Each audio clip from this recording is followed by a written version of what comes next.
Thank you all very much for coming out tonight to Startup Grind Miami. This is our 8th month doing this. We do this on the second Tuesday of every month. Same time, sometimes different place. Every 2 meetings will be here at Venture Hive, and then the following 2 will be at the lab in Wynwood. So the next 2 will be at the lab. Let's see, next month is January. We are working on locking in that speaker right now, so I can't announce it yet. Then February, we have Kevin Levy. He's an attorney. He works a lot with startups. So he's going to give us some legal advice for our startups. Everything from the point of inception to raising capital to exits. He does a lot of mergers and acquisitions. So he kind of give us advice the whole way through. And then in March, we will have Jose Vargas. Jose now runs a fund called People Fund, but he's also had about, I believe, 5 successful exits, building and exiting his startups out of here in Miami. And if I'm not mistaken, 3 of those exits were 100 million plus. And he's done that in the past 12 years, and a little bit of a sleeping giant in our community. Great guy. Look forward to having him out here.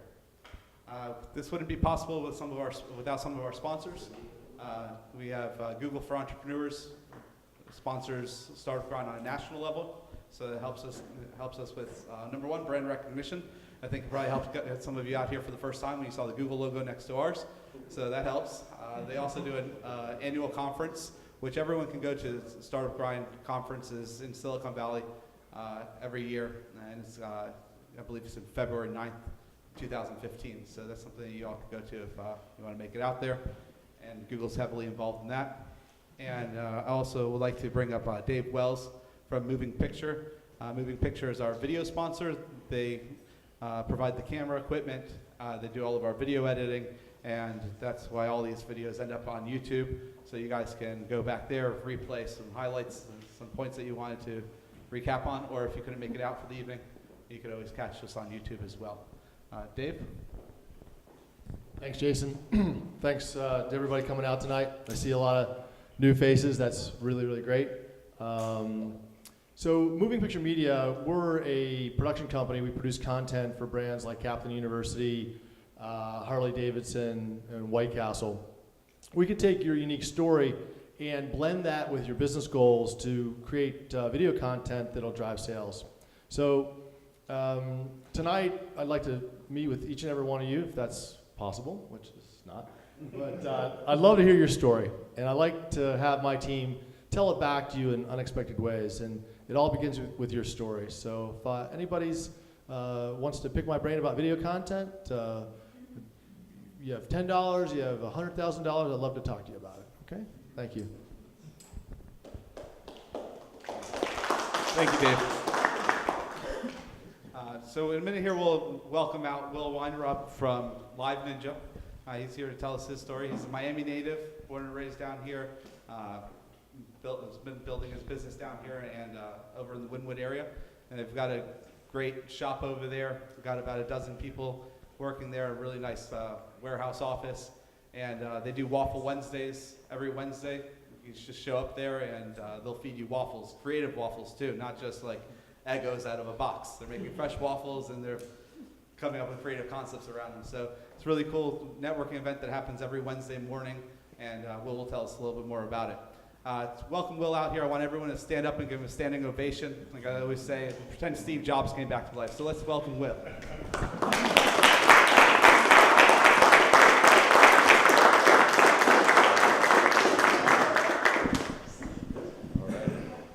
First standing ovation. That's exciting. Thank you. Forced one. I like it. Yeah. Awesome. Whatever it takes. Yep. Whatever it takes. Appreciate it. So, well, thank you for coming out. Of course. Yeah. Pleasure to be here. You do quite a bit around the community, along with starting up your company, and we'll get into some of the stuff that you do into the community. But I want to kind of rewind a bit and get back to your story. Yep. Where Will grew up. When did Will realize he was an entrepreneur and he was going to build a company? And let's get up to the point of starting the company. Sure, sure. I'm born and raised here in Miami. I've lived here my entire life. I grew up on the beach. I think if you go by my schools, it was North Beach Elementary, Hebrew Academy, Nautilus Middle School, Miami Beach Senior High, Florida State, then back to Miami. So I never really left Florida. Grew up here. I got into tech and coding and I guess entrepreneurship kind of by accident. Started my first business coincidentally when I was 13. And this again, it was just kind of by chance. And the story behind that is when I was 13, it was 1998. And it was kind of the days like of the initial ISPs, AOL, Prodigy, CompuServe, those kind of stuff. And I was on AOL, and in AOL, basically, they had these topic-based chat rooms. You could talk on different topics that you were interested in, so like music and technology. And of course, I was a 13-year-old kid and really into professional wrestling, like Hulk Hogan, WCW, NWO, and that kind of stuff. So I was in the wrestling chat room, being a dorky 13-year-old kid, and some guy says, can somebody make me a wrestling fan site for $100? And I didn't know a lick of code, but $100 sounded great to a 13-year-old kid with no money, and I said, sure, I'll do it. So he messages me online and says, can you give me your address? I'll send you the money. Because this was the days before PayPal or anything like that. And I said, yeah, sure, here's my address, which probably wasn't a smart idea to give him my address, but I did it anyways because I was a stupid 13-year-old kid. I thought I'd never hear from him again. And 3 days later, I get a crisp $100 bill in the mail, and I go, holy shit. And I remember running to my mom's bedroom, and I said, Mom, you have to drive me to the bookstore so I can figure out how to code, essentially. She did. She drove me to Barnes & Noble's. I don't think she even knew what code was, but she was just like, okay, sure, a bookstore. Like, first time you ever wanted a book in your life. So she drove me to Barnes & Noble's. I bought an HTML book that was about this thick, and I spent that entire weekend in GeoCities HTML editor. GeoCities, I don't know if you guys remember GeoCities, but that was a free hosting site in the 90s. So I spent the entire weekend in GeoCities HTML editor, just literally page, like, okay, that's how I make a link, that's how I make an image. And I built Jim's Ultimate Warrior fan site over the course of the weekend.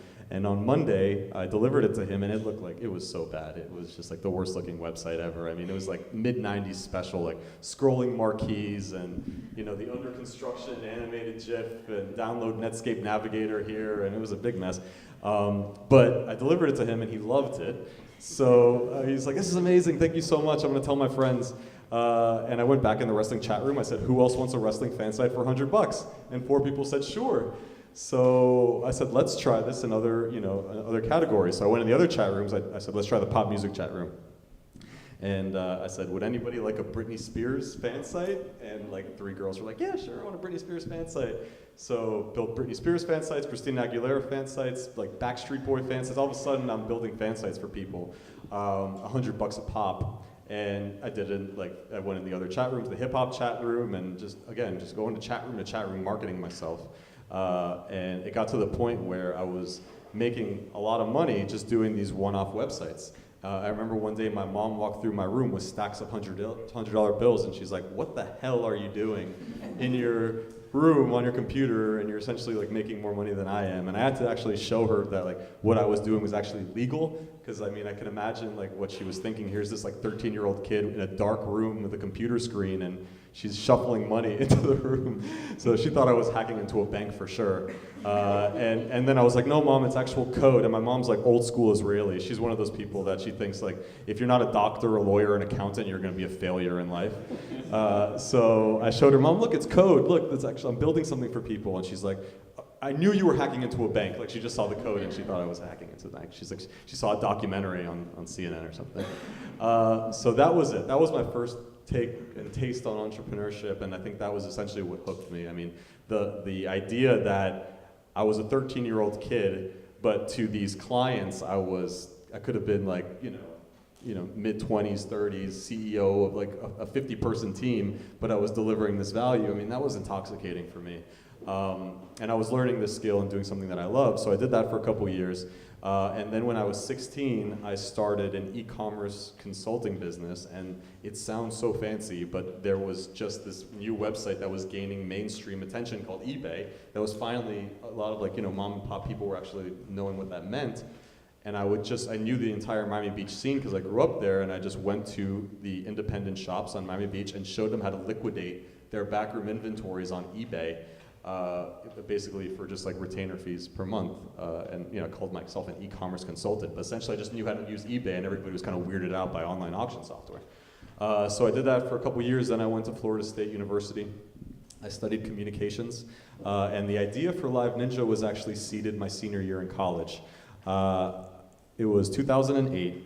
I had just gone through a breakup. I was dating this girl for 4 years, and I was in one of those post-breakup funks, kind of where you're just eating pizza for a week straight and watching the same episode of Friends over and over, and not realizing that you just watched the same episode of Friends 50 times over, and laughing at the same jokes. My buddy called me and they said, "Hey Will, it's absolutely depressing to look at you. Why don't you come over to my dorm room? I got a keg of beer." So I said, okay. I go over to this guy's dorm room, and there are 5 guys huddled around a computer, and when I go to see what they're doing, they're video chatting with this half-naked girl in Romania for $2.99 a minute via video chat. And they said, Will, glad you're here. Come check this out. If she sees us, she's in Romania, like we see her, it's $2.99 a minute. How incredible is this? And I said, this is incredible. I mean, you guys are sick, but it's absolutely incredible. Let me ask, can you do anything besides porn, essentially, on this website? And they go, well, no, what else would you want it for? And I said, well, I got a term paper due next week, or maybe to get help learning a language or something like that. And I remember they looked at me and they're like, who invited Will? Like, what a buzzkill. No, it's just for porn, Will. No, stay focused here. Stay focused. And for me, the fascinating aspect wasn't the adult services aspect. The fascinating aspect was, this was 2008, and this was right when the economy was having some troubles, and a lot of my friends that graduated college a few years prior and were working for Lehman and the other financial firms, they were losing their jobs left and right. And the fascinating aspect for me was, here is the service provider in freaking Romania. She goes downstairs in her pajamas, essentially, hits a button, and her business is global with 0 overhead. Here's the paying client across the world in Tallahassee, Florida, and they're essentially trading services for money in real time. This medium of video chat, first of all, was so new to me. In 2008, like Skype had just launched it as a feature the year before. Still, video chat was very new. I thought this medium video chat was so engaging that, yeah, you could do the same thing, provide services, but we could do this for everybody else that didn't necessarily look like Svetlana, essentially, on the website. And that's what I wanted to create. I wanted to create the cams.com, but for everybody else outside of the adult services industry. And that's always been the mission behind the company, was to help eliminate unemployment by modernizing what does it mean to be quote unquote employed. And the idea is we keep electing government officials that want to fix unemployment. It's this big socioeconomic problem. But these are older people from different generations that are kind of out of touch with how our generation works. We're less a generation of 9-to-5ers, more a generation of freelancers, consultants, entrepreneurs, businesses of one. We know how to tap into this online, digital, sharing, collaborative economy that exists for the first time ever. I mean, you got people Ubering while they're Airbnb-ing, while they're TaskRabbiting. It's just a new economy, and there's kind of new ways to help solve this job problem. So essentially what we built with LiveNinja, it's a platform that you go online, you tell us what you're good at, the rate you'd like to charge, the hours of the day that you're available, and we help you get clients from all over the world using real-time technology. So that goes from like doctors, lawyers, and therapists, things you actually had to go to school for, get a degree for, all the way to fantasy football advice. You know fantasy football, or you're bilingual, can teach a language, or you're fashion savvy, give someone fashion advice, or you're good at math, can help someone with their calculus homework. The idea is everybody on this planet is good at something and can provide value to others, and we just want to connect those people to the people that are willing to pay them for their services. So that was the mission behind the company, to help eliminate unemployment by modernizing the concept of employment. So that was the idea in 2008. A few things going against me of starting this business after I left school. The first thing is I had no money.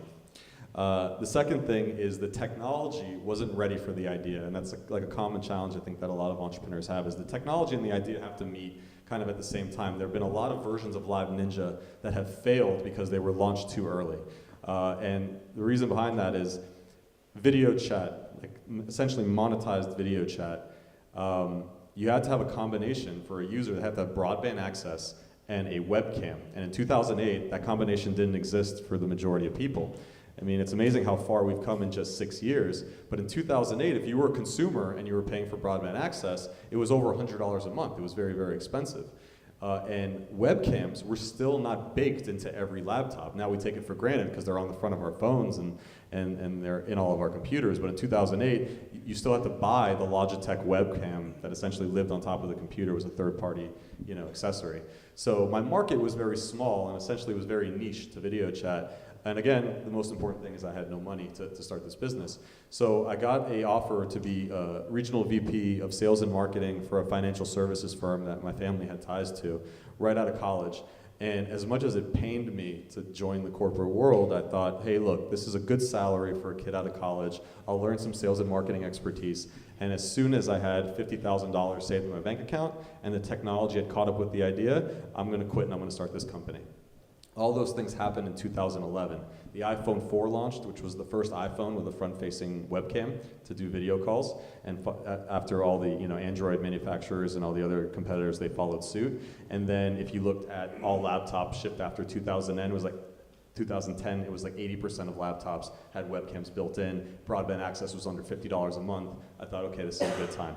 So I told my wife that I'm going to try to make it a go, and thankfully she was very supportive of it because it's one thing to look at your husband get up at 8 a.m. every single day, put on a suit and tie and go to work. It's another thing to watch him wake up at 10 a.m. and eat Cheerios in his pajamas and code in the spare bedroom. So thankfully she was very supportive of my decision, and I definitely couldn't have started the company without her support. So I started coding the first version of LiveNinja with my very limited coding skills based on what I learned as a teenager. But it was video chat technology, and if you wanted to build video chat technology that was inside the browser in 2011, you had to use Flash. And Flash was kind of clunky technology, and I didn't know anything about Flash. So I looked for a freelance developer, and I found one in Romania, coincidentally. Why? Because he was building the technology for the porn sites. And I remember the first few clients that I had for LiveNinja, and it was a therapist was using it, and they were like, hey, Will, we really love your platform, but I have a couple questions. What's the tip jar feature for it? And I'm like, the tip jar? Ignore the tip jar. The tip jar is not for you. And I'm messaging Chris on Skype. I'm like, I thought you commented out the tip jar. Why is the tip jar? And I remember also a lawyer was using it, and we have a couple questions about your live technology. What's the spy cam feature? How does spy cam work? And I'm like, Jesus, so these are just some of the growing pains early on. But what I was able to do was I was able to get 500 people initially to use the product within the first few months, and essentially I emailed 1,500 people cold, but basically saying, hey, you're a lawyer, use the platform, and I got one by one, I got people to actually validate that this was something people were willing to pay for. And this version of LiveNinja, it wasn't even called LiveNinja, it was called Me to You at the time, and it was spelled this really weird, clunky way, and I wish I could go back in time and kind of slap myself for the domain name, but it sounded like a good idea at the time. It was just by myself, and then just realized I kind of had to take it to the next level. I brought in my two co-founders, in late 2011, Emilio and Alfonso, and I had known them previously and brought them in. With Alfonso, I actually had met Alfonso when I was in the 7th grade, and when I was coding these websites for people, I started making them, and I realized I was okay at development, but I couldn't make them look pretty. And I walked into my 7th grade homeroom class, and there's this kid drawing Dragon Ball Z and anime, on a notebook. And I said, hey, you're really talented. Do you, by any chance, do web design? And he goes, no, I don't even own a computer. So I said, no, my mom's going to pick us up after school, and I'll show you my computer and how it works. And I took him back, and I showed him my computer and the design programs. And I was right that his freehand skills translated very well to computers. And when I followed up with him when I started the company, we lost touch because of high school and college. I followed up with him. I said, hey, Fonz, by any chance, are you still doing web design? And he goes, am I still doing web design? You introduced me to what is now my career. I have people all over the world that pay me for my web design skills. So I said, okay, I got this project. I want to show it to you. And he was stoked, and he essentially became my first co-founder. My second co-founder, Emilio, believe it or not, I met at my wedding. When I was in the financial services field, we had just hired a new receptionist, and my wife and I, we weren't married yet, we were engaged, we were planning our wedding, and this receptionist that we just hired was also planning her wedding. And Nicole would, my wife, she would come help me once a week. She would help me file, and because I'm horribly disorganized with paperwork, she would come and help me do filing cabinets and that kind of stuff. And of course, they bonded because they were both planning their wedding at the same time, so they were looking at bridal magazines, and Nicole said, hey, I got so friendly with Denise, I really have to invite her to the wedding. We're talking about the wedding, every week. So I said, sure. So she invited Denise and her husband to the wedding, and I go see the strange guy at my wedding, and I say, hey, nice to meet you. And he goes, hey, thanks for the free food. I really appreciate it. It's nice to be here. And I asked him what he does, and he said he builds live technology for musicians to live stream on the internet impromptu concerts. And I go, wow, well, we need to talk because I got a side project I'm working on. So that's Emilio, and essentially we met a few months later at Starbucks, and he became my second co-founder. So, I joke at my wedding, I started the two most important relationships of my life, my marriage and then my startup. So Emilio and Alfonso couldn't quit their job because they had families to support, but they were able to dedicate Tuesdays and Thursdays at my dining room table from 6 p.m. to 3 a.m. essentially, and we would code this version of LiveNinja. We bought the domain liveninja.com, and we started coding. We entered in early 2012 a local competition called SuperConf. We participated there. We were one of the winning companies at that competition. And the Next Web was one of the judges. They validated the idea. They kind of wrote a nice article about us, and we got a free invitation to TechCrunch Disrupt New York that year, and also to Launch Conference in San Francisco, which is Jason Calacanis' event. And all of a sudden we got written up in TechCrunch, and we had a few blurbs about us, and I started getting emails from investors around Miami, that angel investors that said, hey, interesting what you're doing here.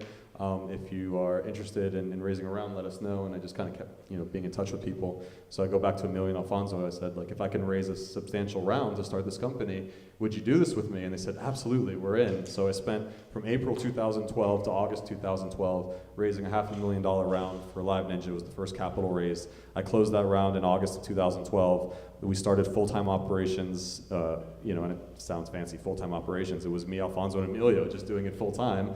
And we started building the version of LiveNinja.com, which essentially you would see today if you went to LiveNinja.com. And we launched December 7, 2012, so we just approached the 2-year anniversary of us launching the first version of the company. 8 months post-launch, a few interesting things happened for us.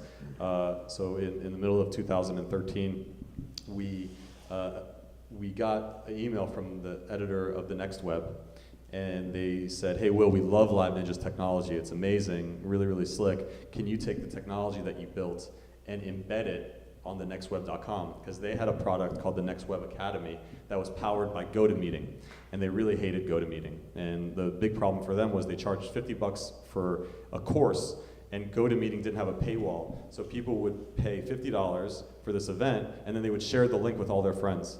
And then everybody would get free access to the GoToMeeting. And then on top of that, all of the people just didn't like the course because it was unengaging and it was very enterprise-like software. So they said, can you build a version like this that has a paywall and embed it on the Next Web? And we said, okay, well, we've never done that before, but I asked my CTO, and Emilio's a guy that never has said no to me, ever since we started the company. He's never like, no, nothing's impossible, I just gotta research it and figure out how to do it. And he did, and within 60 days, we were on the nextweb.com. They wrote a really beautiful article about us, about how beautiful technology is, etc. And then we got a lot of emails saying, hey, I want what you did for the nextweb.com, but embed it on my site too. At the same time, Amazon launched a feature called Amazon Mayday. I don't know if you guys have seen this commercial where you hit a button and it pops somebody on their tablet via video chat. So just a little background, Amazon has an iPad competitor called the Kindle Fire HDX that when you are stuck, you can imagine, for example, my mother, give her an iPad as a gift. My mom calls me, and I know we've all been in this scenario with our family. So William, I just got this iPad. How do I watch Breaking Bad on Netflix? Go, okay. Well, first of all, Netflix is not installed on the iPad. So I say, okay, Mom, you go to the App Store. The App Store is the blue icon on the home screen. She goes, okay. I push the button. It's asking me to set up an iTunes account. What's an iTunes account? I go, well, that's the way you connect to the App Store and you can pay for the service. She goes, okay. It says first name, last name, and address. I go, okay, Mom, you got to go through all those steps and fill it out. And then finally, okay, I have an iTunes account. Now what do I do? Well, now you got to get Netflix. She goes, okay, sounds good. So what do I do? So she searches for Netflix. She finally finds Netflix. Netflix is asking me to set up an account, and she has to set up a Netflix account. So Amazon realized that that's probably a pain for a lot of other people, so they created something called the Mayday feature. If you're using the Kindle Fire HDX, you hit a button, and all of a sudden a human being pops up via video chat. It's one out video, so you see them, but they don't see you, they just hear you. And my mother could essentially say, my son keeps telling me about the show Breaking Bad, how do I watch it? And they go, okay, season 1, episode 1, fired up for you right now, full concierge service instantaneously. So that was starting to be a revolutionary feature for them. Jeff Bezos, the CEO of Amazon, called Amazon Mayday the greatest feature that Amazon has ever built as a company. And we heard that essentially at LiveNinja, and we're like, well, we have pretty much the same technology. And they weren't licensing it out to other people, they were keeping it as their competitive differentiator. So they were spending millions of dollars on marketing, and there was companies like Liberty Mutual, State Farm, Royal Caribbean that were saying, we want a feature like that for our website. And there was nobody serving that market, so essentially we created a B2B product called Katana, and you can see that at katana.co, which allows any website or company or application to offer Mayday-like features. So you can imagine, maybe 2 or 3 years from now, you go to statefarm.com and you're greeted by a human being, as opposed to a bunch of forms that could actually walk you through insurance, or next time you buy real estate, or maybe when you buy an engagement ring, you'll actually be greeted by somebody at Tiffany's. We really believe that's the future of e-commerce, is that kind of experience, very similar to real-life commerce. So that is, in a nutshell, essentially how we got to today. I mean, it's the less painful version with a lot less scars, but I hope that gives a sense of the background. You make it seem easy, that's for sure. I think if most of my speakers will have like a long drawn out story about how many times they got hit by cars while raising capital. Will makes it sound really easy. All these angels just called me and they wanted to give me money. So how'd that really go? Well, we could talk more about that. I mean, the first money, like there was people that emailed us, and again, a lot of it's bullshit. I mean, a lot of it's easy to talk in this industry, and very few people can write a check when it comes down to it. But yeah, a lot of people were interested, and that kind of just like first validated I had never raised any capital before, especially in Miami. But it was funny because one of the judges at SuperConf that year was a major Silicon Valley investor. And when we went out to launch conference in San Francisco, we had not raised any capital yet for the company. And I messaged him while I was out there. I said, hey, we got a free booth, why don't you come visit us? And he came to visit us, and he essentially said that he would invest in the company, write a substantial check, if we moved the entire company out to Silicon Valley. And we had raised no money to date.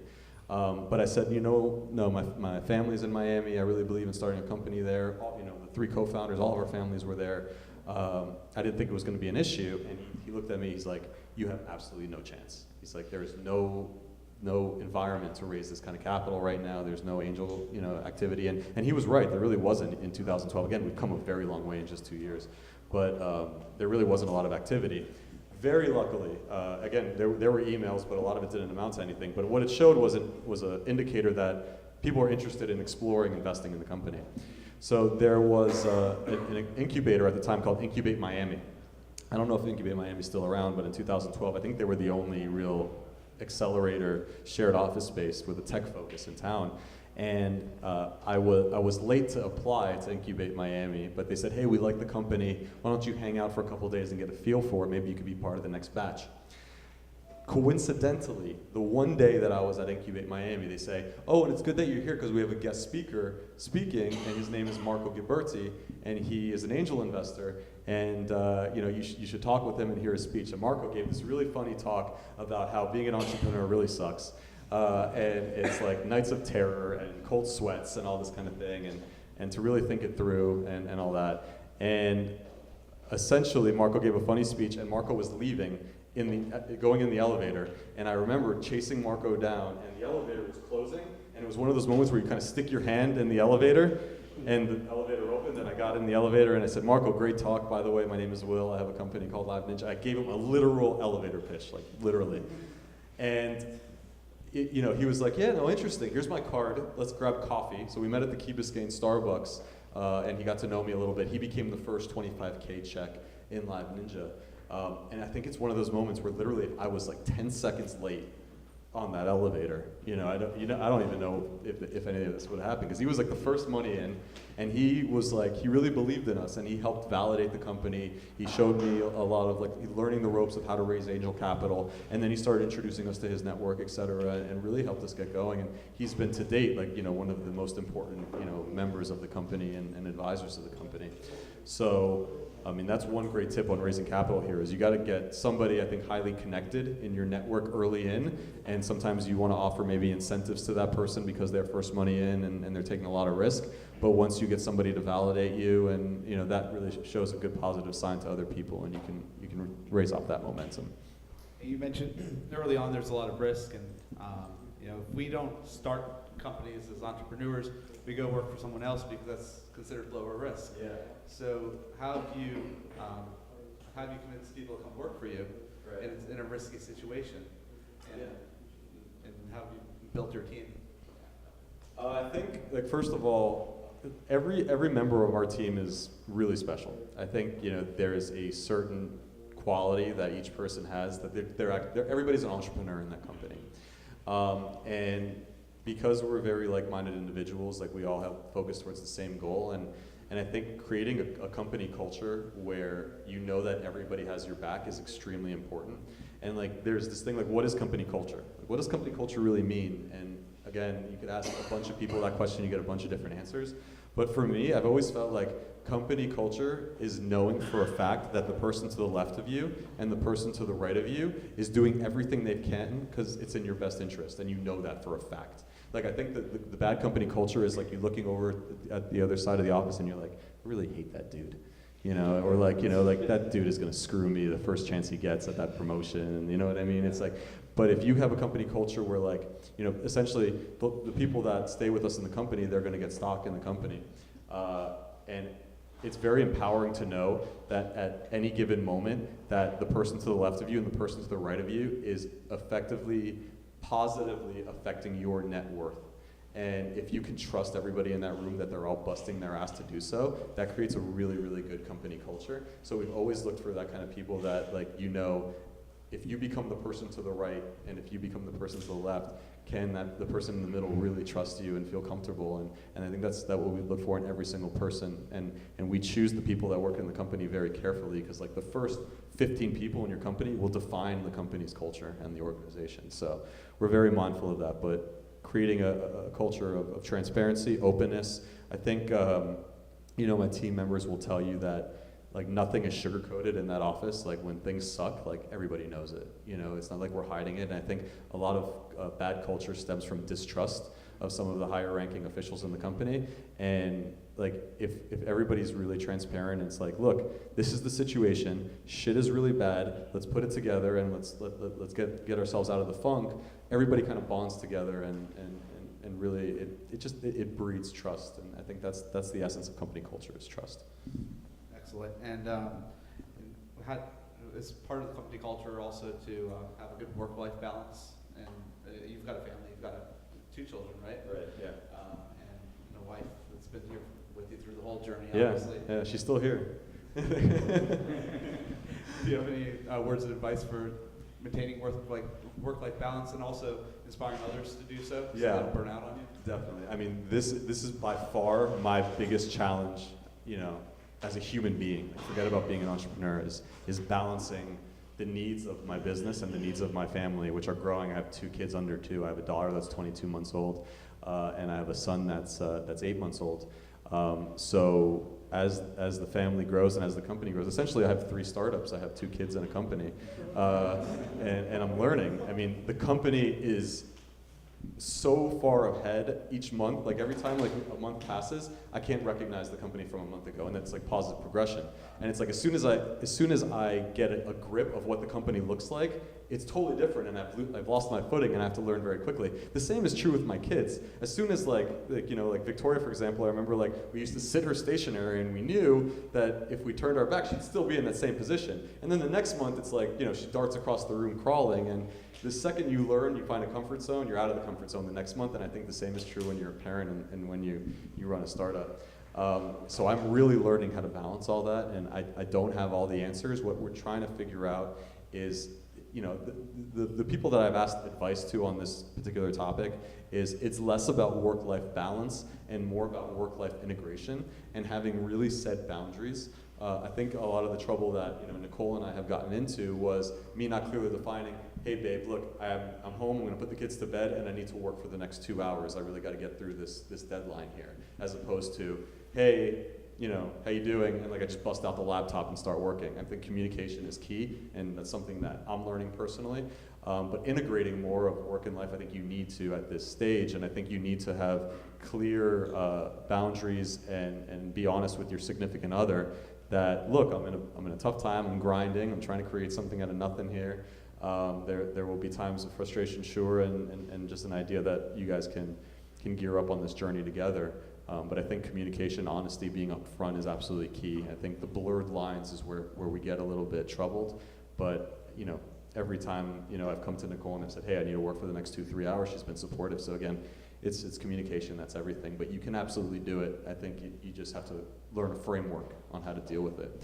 Another thing is, and this is again something I'm learning, is never being too high or being too low. And you know, I'm a pretty impulsive person and I wear my heart on my sleeve, so that's easier said than done. But you know, it's easy to take home to work, and it's easy to take work home. And I think you need to be able to compartmentalize. And even if shit's really bad at the office, you need to be a good father, and you need to be a good husband. And vice versa. You know, if things are not so good at home, you need to be a good CEO and a good leader because the people in the team are counting on you. So you really can't let one affect the other. You just really got to do your best. When you're at home, you got to do your best, and when you're at the office, you got to do your best. And that's something I'm trying to get better at, you know, each month.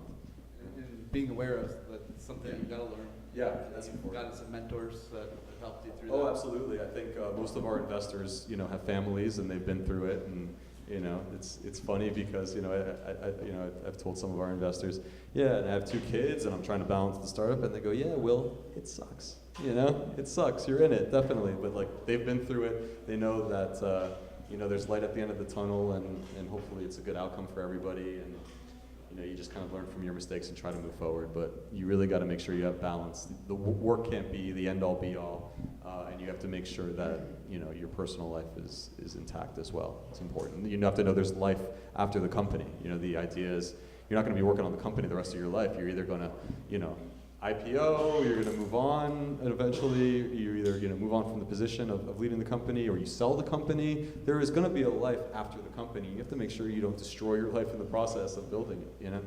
Yeah, good, excellent advice. So communication, transparency with your team, with your family. Yeah. I mean, babe, would you say that's pretty on point? Okay. And how about with the investors? How about managing communication with the investors, right, managing the highs and lows with them? Yeah. The best advice that I've learned with that is not to sugarcoat with your investors. I think like you're really kind of worried because here are these people, they put lots of money in you and you want to give them good news. You know, I think, you know, I got some advice that it's kind of like the crap sandwich. You want to give good news, good news, because you always want to end on a good note. That's advice that I got from one of my investors, but you cannot ever leave out the bad news, because the best like board meetings that I've ever had and the best investor meetings was not the we're crushing it meetings, because that's usually bullshit. Like the best meetings are like, things are really effed up, we need to get our act together, we have X amount of money left in the bank, what do we do? And they're like, okay, this is normal for a startup, let's map out the next few months, and you have a clear plan. It's actually the most productive meetings are the meetings they have to talk about problems, not the ones that you celebrate and talk about your victories. So you really want to be upfront with your investors, and investors really respect that. They can respect when you're being transparent and upfront, and that's somebody that, you know, you'll probably, with investors, very little times do you take one check and you're done. Many times investors will double down and do follow-on rounds. You want to make sure that you're cementing a very long-lasting relationship, because you never know if you have to go back to the well because the company's running out of money. You need to get through the next 3 months before your next metric hits and you can raise further capital. Being upfront and honest every step of the way is critical, you know, even if it's tough. So having an investor that is constructive with you, it helps you get through the hard times, is really important. Any other advice for when selecting investors? Oh, absolutely. An investor will do their due diligence on you. I mean, it's their job. job. When they are considering you as an investment, they're going to ask for references. They're going to say, hey, please let me know who you worked with. They'll ask around their network who you are. Is this a good person? Are they honest? X, Y, Z. You need to do double the amount of due diligence that the investor does on you. You need to do on them. It's much more important because you are taking their money. You are essentially marrying that person to your company, and you are in that bed with them for probably on average, if your company is going to be successful, 5 to 7 years. So you want to make sure that you can say, is this somebody that I can really count on and that I can trust? My two kind of vets, and like I did this with every person I raised capital from. They had to, at least at the first couple rounds, because it was critical that I raised from people that I trusted, they had to meet 2 levels of criteria for me to take their money. Number one, they had to start a company themselves, so they had to be an entrepreneur first. They had to know how brutal it is on my side of the table, because they can empathize with that. And number two, they had to be somebody that could vision myself having a beer with at the end of the day when everything's going to shit. And if they didn't meet those 2 criteria, like, you know, maybe they started a company but I didn't feel comfortable like with that person, or vice versa, like I could grab beer with them but they have no company experience, I didn't take their capital. I turned down a lot of money. And I'm proud of that essentially, because there were times where I really needed that capital, but you know, the cons outweighed the pros. That's got to be really hard to do. Turn away money. Let's say there. Yeah. Do you see another raise coming up soon? Yeah, absolutely. I mean, we're actually in the process of raising our next round, and I think one thing I've learned is that you're always raising money. I think, you know, as the CEO of a company, you can actively say, hey, I'm in active fundraising mode, and you can call it A, B, C, D, E, you know, just go down the alphabet, sure, but essentially you're always setting up for the next capital raise, whether, you know, you're keeping investors in the loop and saying, hey, we're not raising capital, but I just want to let you know I just closed this account, we're making good progress. As the CEO of an early stage startup, you're responsible essentially for bringing in capital to keep the lights on. And you are always really raising money. You're always like, you know, trying to present the company in the best light. So I don't think you ever turn that switch off. It happens continuously. And what's the number one thing investors look for when they start doing their due diligence? What's the one area that you got to have it buttoned up? Yeah, I think it's different for every company. I think on the LiveNinja side, because essentially, if you look at a high level, LiveNinja is the consumer side of the business, and Katana is our enterprise side of the business. If we're raising money based on LiveNinja traction, it's all about users and sessions, how much sessions have gone on, and how much engagement. And if I'm raising money on the Katana side, it's revenue. You know, it's an enterprise business. How many accounts have you closed, and how much money have you made? So I think every business is essentially different. I think that's the first thing they look for is traction. And then the second thing after that is how defensible is the idea, how unique is it, and you know, what is our first mover advantage, what's the secret sauce, and those kind of things. But I think first off, you're showing the traction if you're raising follow-on capital, things like that. Gotcha. Can we talk a little bit about client acquisition? Yeah. And, I mean, it's the lifeblood of the business. Yeah. And maybe different strategies that you guys use, how you guys follow and track it, and optimize your client acquisition process. So this essentially this transformation that the company has gone from strictly a consumer company with LiveNinja to now a company with 2 products, and most of the focus I would say on the sales and marketing side for the last 10 months or so has been on Katana. It's definitely a process we're evolving at, and we're still trying to perfect ourselves at. We need to get better, but the way we do it now is a combination of inbound leads, people that have interest from our websites, our internal network.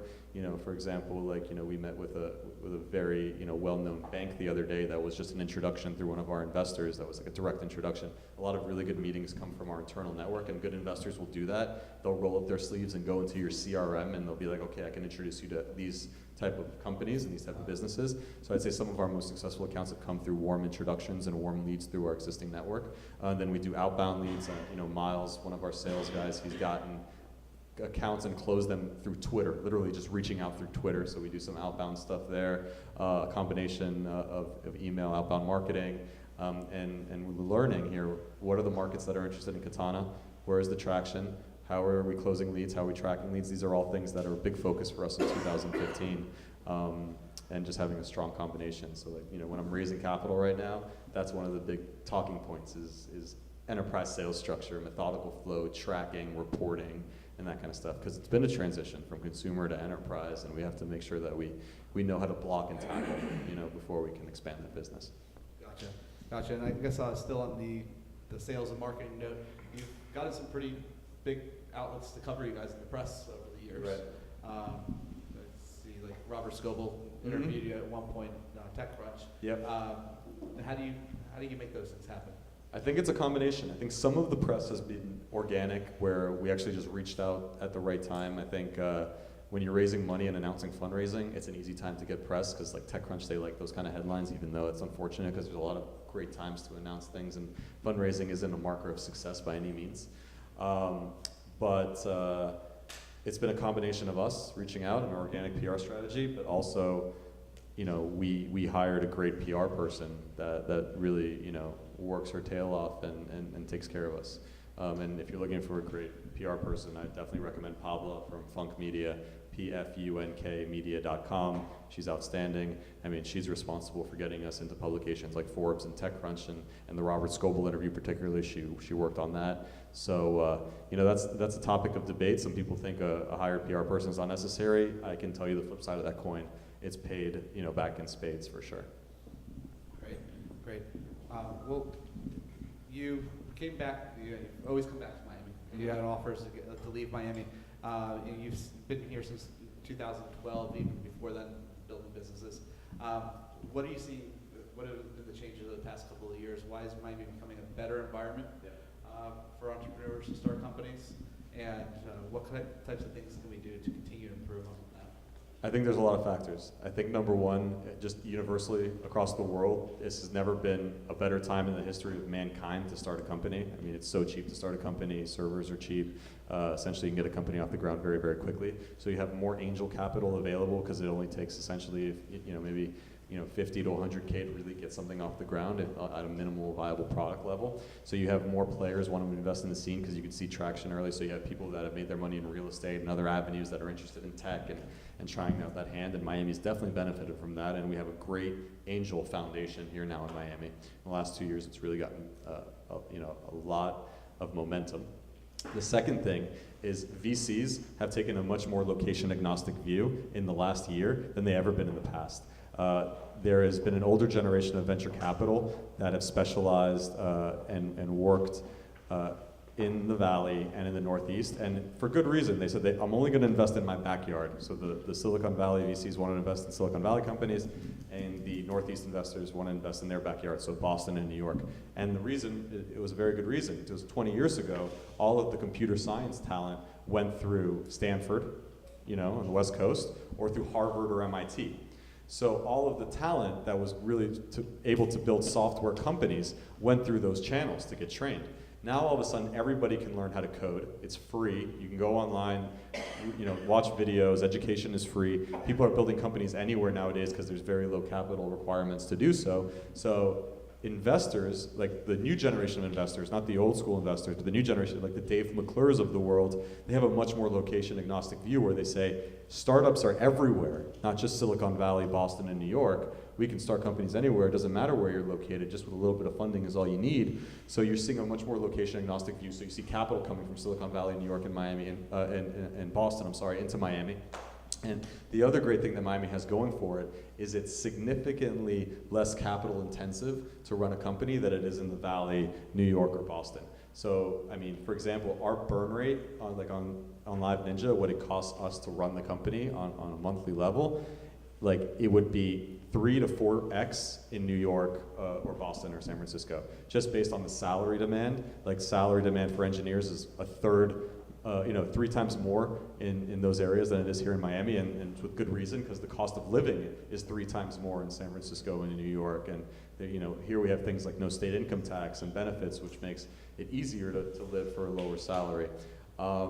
So Miami has that going for it, where essentially companies can live longer with lower capital requirements, because it's just less capital intensive overall. And you see a lot of investors, like you see that as part of like their spiel. They're like, Miami is great because there's less capital requirements and it gives startups more time to figure out product market fit and scale the business. So you always want to use that card if you're building a business in Miami. You want to talk about that because it's a big talking point to VCs that are essentially, if they're going to give you a $500,000 check that you can, that might last 8 months in the Valley, but it's giving you 2 years here in Miami. And usually when you build a business, you just need to stay alive for as long as possible, and then good things will happen. And like staying alive is the name of the game. So that's a huge benefit. And another thing Miami has going for it is it's really easy to recruit talent here.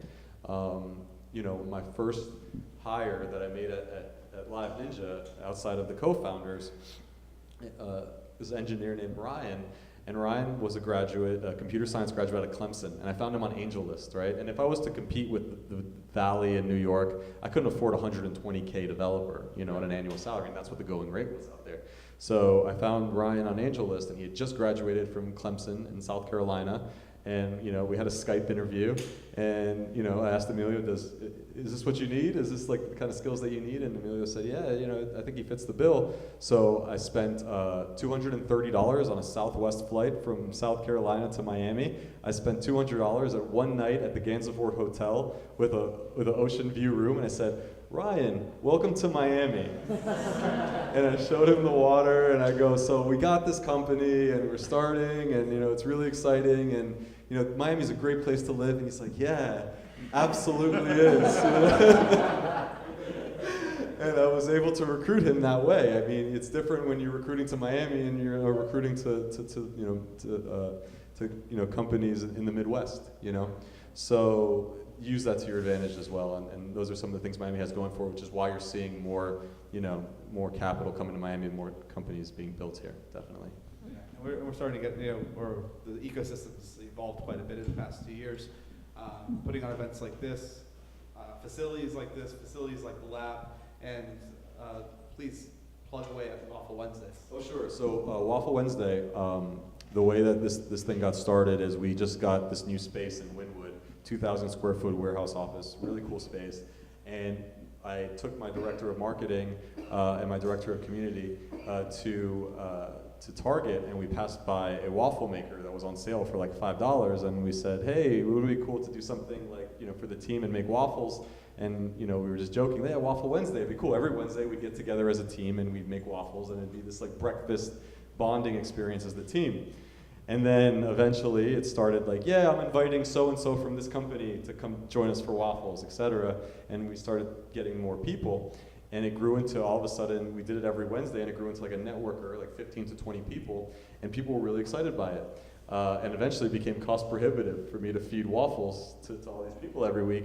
So I went to Matt Hagman at the Knight Foundation, who we're very friendly with, and everybody that knows Matt, he's like a giant teddy bear. He's like super happy and always excited about what's brewing in the community, and he wants to help support initiatives like this and other initiatives around town. So I said, hey Matt, I got this thing called Waffle Wednesday, and where it's a networker every week, and I gave him the whole spiel, and would the Knight Foundation be interested in supporting? He's like, done. He's like, what do you need, a grant? Waffle Wednesday? Okay, cool, we'll take care of it, absolutely. He's like, how much is it in the head? And I calculated, he's like, oh, absolutely, we'll do it. And I was like, oh my God, awesome, now we can actually do a real thing. So every Wednesday at 9 a.m. at LiveNinja headquarters in Wynwood, we have a thing called Waffle Wednesday, and we make a different waffle every week. So we have fun with it. So it's not like just plain Eggos, right? Like he was saying, it's like red velvet waffles with strawberries one week, and then another one's like the s'mores waffle, with Nutella and marshmallow. And my co-founder Alfonso, he's a creative guy, so he has fun with it. I don't know what the waffle is for tomorrow, so you have to look it up. I think Danielle, you'll post the link, right? Pizza. It's pizza, a pizza waffle? Okay, sure, a pizza waffle. So come tomorrow at 9 a.m. if you're interested. I don't know how the pizza waffle is going to be, but he'll make you a plain one if it's a failure. Again, he's really outside of the box thinker. But it's great because it's usually about 30 to 40 people every week, right? And we provide a projector and the floor for anybody to come talk about their project. So essentially, if you have an app that you want to show 30 to 40 people to talk about, get feedback, or maybe you're looking for a developer or a designer or an investor, that's 30 to 40 like-minded people in a room that probably can help you. So it's a great alternative networker for people that necessarily can't make it for after hours. They got other commitments and things like that.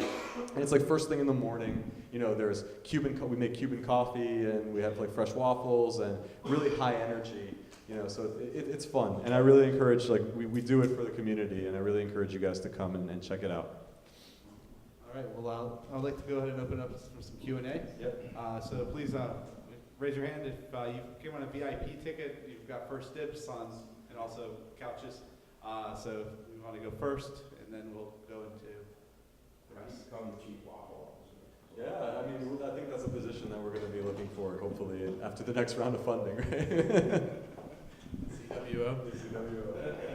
Back there, yeah, Greg. So how do you protect yourself with intellectual property? Okay, yeah, that's that's a loaded question. We're trying to figure that out because software is a really hard thing to patent, right? Hardware and that kind of stuff, it's easier because you can create a patent and it's physical. But software, it's really hard because you create a proprietary technology and essentially you're saying this is the way it works on the software level, and all I really need to do to like circumvent that patent is by changing like one little piece of how it works. So it's possible, and we're working with IP lawyers to try to figure out how we patent Katana, because we're really proud of what we built and it's all proprietary, but it's a big challenge, and there are a lot of companies that are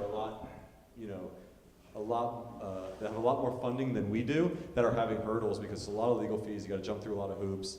It's something that you need to be careful of, I guess, doing So was it a methodically. requirement to get funding? No, it was not. It was not. And something that so when software companies, I've never seen an investor have that contingency. I think in hardware companies, like you see Shark Tank and stuff like that, patents are really a big deal because often they're showing something that's going to go on QVC or it's a physical product that's going to go on the shelf somewhere. Patents become really important. But when it becomes software, it's easy to circumvent a line of code by just changing something. And it's possible, no doubt. It takes a lot of money and resources to do. So in lieu of that, it goes speed to market, right? Yeah, I would say so. And one thing about competition that I've learned, and a mistake that I've made, like when I first started the company, first of all, it was like stealth mode, and like I think stealth mode is one of the biggest mistakes that somebody can make. Is like, oh, I'm not going to talk about my company. Somebody's going to steal the idea. You sign an NDA. First of all, NDAs very rarely hold up in court, so it's a waste of time and money. Taking that initiative. Second thing is nobody's going to steal your idea. Ideas are a dime a dozen. Execution is everything. And third, everything changed for me because I made the mistake of like being stealth for a while. Everything changed for me, and my luck changed for the company when I started telling everybody about the idea. Because when I started telling people about the idea, I attracted investors. And they're like, oh, I'm building this thing called LiveNinja. And they're like, oh, that's interesting. I'm going to sign up and become one of your experts. Okay, oh, I'm building this thing called LiveNinja. Oh, I have a cousin that is angel investing in startups. Let me introduce you. Or, hey, I'm building this thing called LiveNinja. This is the concept. Would you ever use it? Absolutely. And I know a friend that would really benefit from it. Validated feedback used to come, and that's when everything changed. I was able to recruit team members that way. So competition is something you don't really want to shy away from. You want to talk openly about it, and that relays back into that question because it's not necessarily about first mover to market. It's about who gets product market fit first. Essentially, I think is usually the winner. So it's not about the first launch. It's who finds product market fit. I'll tell you a personal example. LiveNinja is in direct competition with Google. Google has a product called Google Helpouts, which is essentially a monetized version of Hangouts. You can go on Google Helpouts and put your money in and buy time with an expert and vice versa, sell your time. Of course, we knew about this because Google actually had signed up for our services 6 months before we found out about it. We actually saw @google.com email addresses in our logs. We're like, oh, cool, Google's using our technology. and then, of course, like TechCrunch leaked their plans that they were building a LiveNinja competitor, and it was a kind of an interesting moment for us. And of course, the initial reaction is holy crap. And then the second thing is the investors were wondering what's going on and what the plan is. But it's amazing how much, it was one of the best things that ever happened for our company. A few reasons. Number one, investors were like, oh, I guess there's some validation. The smart minds at Google are doing it. They got to be onto something here at these kids in the Miami office. I can't invest my money in Google and get a high return. I might as well look at what these kids are doing, et cetera. And we got investments based off that momentum. The second thing is we tried to get press a lot of times, like Wall Street Journal, New York Times, ignored emails. Of course, Google reaches out, and of course they get everybody to cover Helpouts. But what I was able to do was ride the PR wave. And I was able to email, and when they covered Helpouts, and Helpouts was essentially, Google announces Helpouts, launch to come in the spring, so they announced it, but they didn't launch it.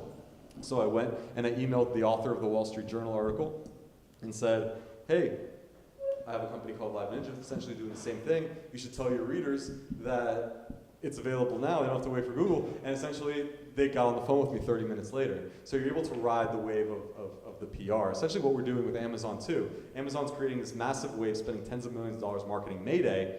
People are going online and searching Amazon Mayday for my website. We're buying those keywords, you know, and directing them to our website. So you got to be kind of scrappy and think like that, especially when companies have a lot more resources than you do.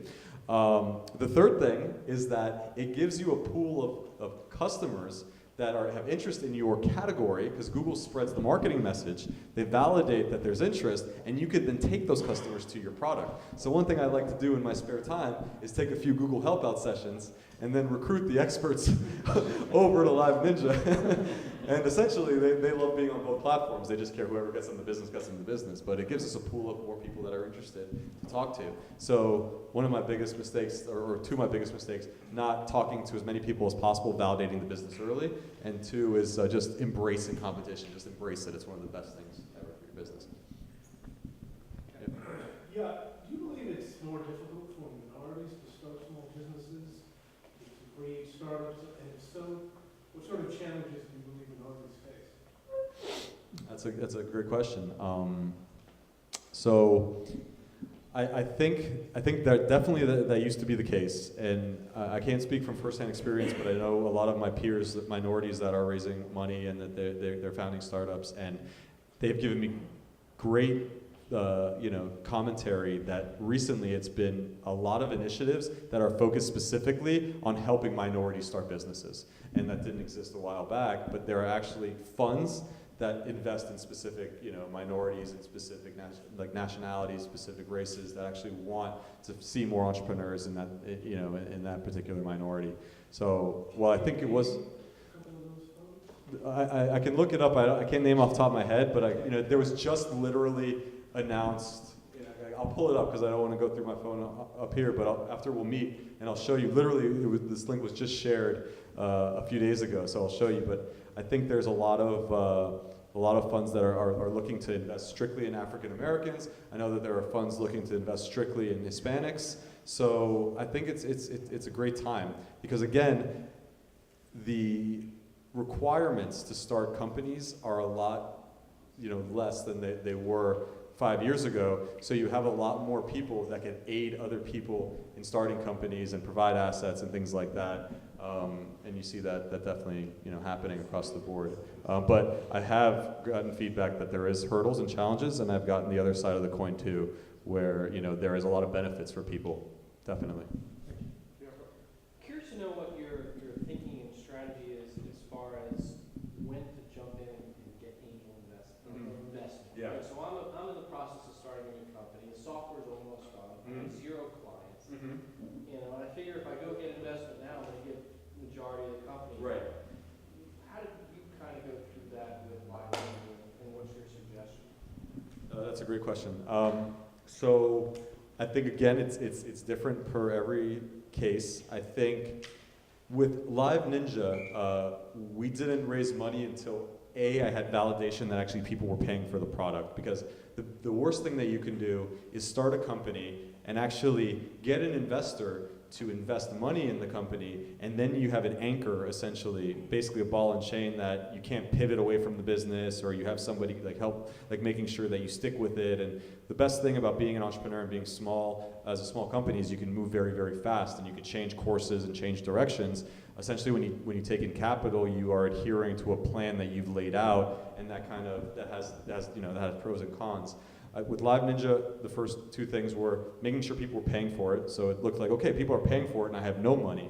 So if I bring in a little bit of money and I put money into marketing, essentially we can do the math and see what the outcome could be. And we make our best guesses on that. And then the second one is, do I have a team that that is basically ready to ride with me if I had that capital? So again, I mentioned during the story, I asked my 2 co-founders, Emilio and Alfonso, if I could raise capital, are you quitting your job and doing this full time with me? And they both said, yes, absolutely. So that was an indicator, okay, I have paying clients and I have 2 partners that are ready to ride. Let's go ahead and do it. And that was the story I was able to tell. So I think a few things just have to line up. a good indicator is paying clients. I would not raise any money until you actually get some kind of paying clients. Just one, one or two that shows a lot to an investor, and it shows a lot to you, frankly, because it's a great position to be in where you don't have a ball and chain and you can move around to different things. Also, and this goes into a lot of aspects, but it relates back to this question. It's really important to not talk about what you build. It's more important to find why you're building it. And companies like the most LiveNinja at 9 a.m. But I think you're doing the right thing right now. You're at Startup Grind. I mean, this is a great place to start and meet like-minded people. You wanna go to as many networking events as possible. The great thing about Miami right now is everybody's in kumbaya mode and everybody wants to help each other, and it's a really great time to be here. So ask around, ask for introductions, kind of like the squeaky wheel gets the grease, really, ask, you need help, hey, I want an introduction to investors, etc. Go to events like Refresh Miami, and not just Refresh Miami is a monthly tech event, but also if you go to refreshmiami.com, they'll have a list of all of the upcoming tech events that are happening in Miami. So startup grinds and other things like Brain Food, for example, is happening on Thursday at the lab, where Marco, the first money in LiveNinja that I told you about, is interviewing Mark Kingdon, and Mark Kingdon was one of the first money in on Twitter. He got basically a 250x return on that investment. And they're going to be talking to each other, and they're both going to be available after the talk for you to come up to and ask questions. So definitely be at Brain Food, I would say, on Thursday, and more stuff like that. And just keep tabs of local events. And then ask for introductions. I'm always happy to help. Again, everybody here, my email is will@liveninja.com. If you need introductions, if you share essentially what market you're working in, I could introduce you to the right investors potentially if I know them. And I'm just one entrepreneur here. There are others like me that can do the same. So just go to more events and network, and what you'll find is a very open, paid-forward community. Thank you. Okay, one more question, and then we'll be around to ask more questions. Mike, you mentioned that you have a couple of co-founders. I'm just interested in knowing, how did you deal with the whole equity split between you guys at the beginning? I mean, was it early, late? I mean, how did you deal with that? So that's a great question. For me, in my case, I actually had the product, an actual physical product built that people were paying for before I recruited my two co-founders. So I wasn't in the position where I had a napkin idea and I was saying, okay, this is my idea, I need you guys to build it. When you're in that position, usually it's equal splits, but essentially, I was getting to know Emilio because I just had met him at my wedding, etc. You have things like when you're in that position, I think first of all, if you don't have a concept and you don't have any technology built, it's a different story. But I would recommend everybody, it doesn't cost a lot of money, even if you're not a tech person, to go and build a minimum viable version of your product. If you just invest a few $1,000s, you can go on Elance or freelancer.com and get somebody offshore to build you an early working prototype that you actually show something and click on stuff and it actually works. And then you're in a much more powerful position to actually bring in partners. I don't know if I would have been able to recruit Alfonso and Emilio to do this if I didn't show them that I was actually a doer and not a talker and actually had a product that people were paying for. I mean, I can't answer that question, but my gut says probably I would have had a tougher time. And then you figure out, based on the needs of those people, what you think is fair, and you set up what we call vesting cliffs. So you say, okay, you're going to vest X amount of percent every year for the next X years to make sure that, you don't sign away half of your company and they're, the next day, they're in Europe somewhere, you know what I mean? So those are the things that you want to, to make sure that you clarify and take care of it. One of the best advices I've ever gotten is that you need to find a really good lawyer. So one of the first things you need to do before you start talking to investors, before you, talk to partners, find a good lawyer. Great way to start is your internal network, friend of the family, cousin, whatever, somebody known in the space. I know a great lawyer that works with us. If you guys need intros too, I'm happy to make it. Our lawyer, without him, definitely wouldn't have been here, because how do I know how to find the clauses in a term sheet that's potentially harmful for my business? How do I know if I need to be an S Corp or a C Corp, right? And what the protection is. A Florida Corp versus a Delaware Corp. I mean, it's trendy to be Delaware Corps and all that kind of stuff. Why? I mean, these are the questions you need a good lawyer in your corner for, because you'll get term sheets, you'll get, you know, employee agreements, you'll get client, you know, agreements that you need to draft. A lawyer is going to be there every step of the way. So one of my most important, I think, pieces of advice would be find a good lawyer before you go, you know, through that whole journey and ride with that person, help them, you know. Thank you. We have one more question. Okay. Right back here. Yeah. Especially for Katana with your white labeling, so Yes. the different, you know, companies you're working with. For companies that are global, you know, is live translation or kind of subtitles something that would be in the mix in the future? Is that something you provide? No, I mean, Okay. I live Okay. everywhere, but Yeah. I mean, I've dealt with this as a foreigner in other places and Right. vice versa. So I see Miles does sales. He's shaking. He's like nodding his head. He's like, we should talk.